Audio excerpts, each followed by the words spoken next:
Ashamarka fuunee jirra jirtu hordoftoota Kibikiituuf nagaan bakka jirtanitti isiniif haa ta'u jecha har'a viidiyoo birootiin deebi'ee dhufeen jira. Turtiin keessa naga xumura viidiyoo kiyyaatti na waliin haa ta'u jechuun affeerraa kooti.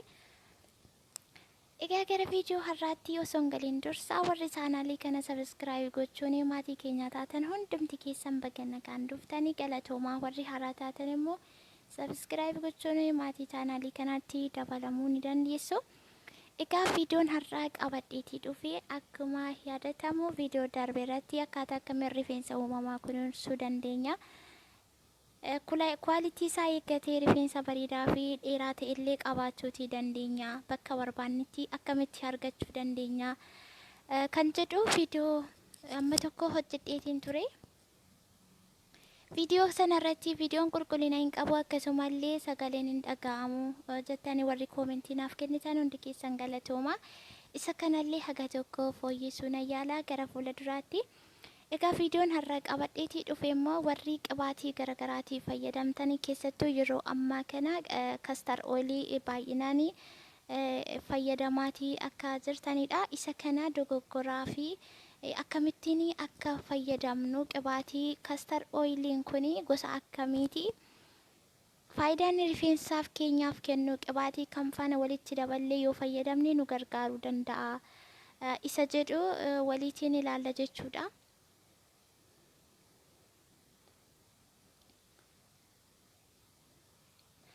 Egaa akkuma beekamu as keessa warri fayyadamtanii beektanis jiraachuu dandeessu kastar oilii kana jechuudha.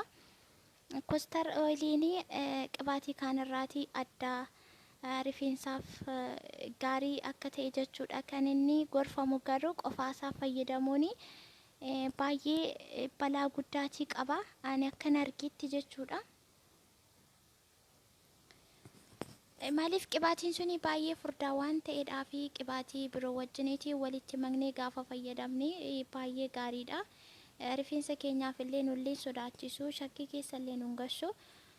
Isin bittanis mana keessanii kan manatti sodaattanii jiraachuu dandeessu. Maal na godha maal narraan gahaa jettanii akkasuma bakka garaagaraa miidiyaa irratti argitanii inni kun gaariidha inni suni maalii kan jedhu irratti hundooftanii.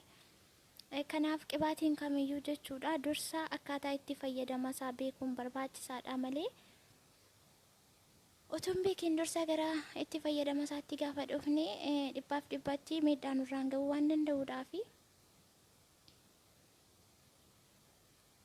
Karaa meeqa miidhamuu irra ammoo isaa dursa itti fayyadama isaa yookaan ogummaa isaa qabaachuun baay'ee barbaachisaadha. Egaa akkuma argaatii jirtan asirratti qibaatiiwwan gosa sadiitu argama. Gosa sadan sana keessaa tokkoffaan kastar oilii, lammaffaan dugro oilii, sadaffaan immoo weeraa yookiin olive oil isa jedhamu jechuudha. Kana sadantu walitti makama. Akkaataa akkamiin walitti makna isa jedhu haga rifeensa keessan ga'u.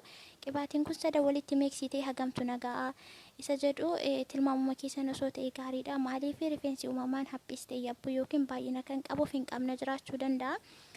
Isa kanaaf isintu beeka haga kana walitti makaa isiniin jechuun danda'u garuu keessatti weeraa oilii fi akkasumas immoo dugro oilii kana yoo baay'eetu homaa rakkina hin qabu garuu kastar oiliin suni osoo xiqqaatee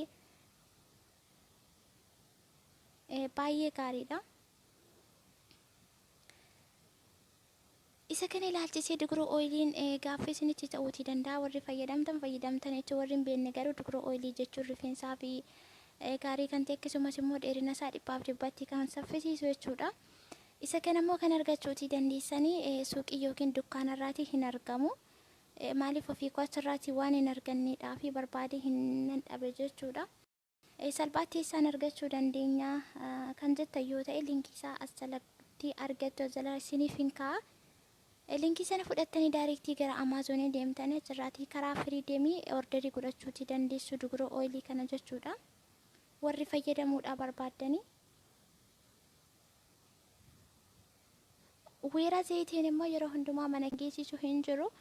Garuu rifeensi shamarran tokko torbee keessatti yeroo tokko yoo miicame baay'ee bareedaadha. Akkanuma jedhamee gorfama yeroo baay'ees garuu sababoota garaagaraatiin baay'achuu hojii haalli mijachuu dhiisuutiin torbee lamaa oliyyuu kan turu.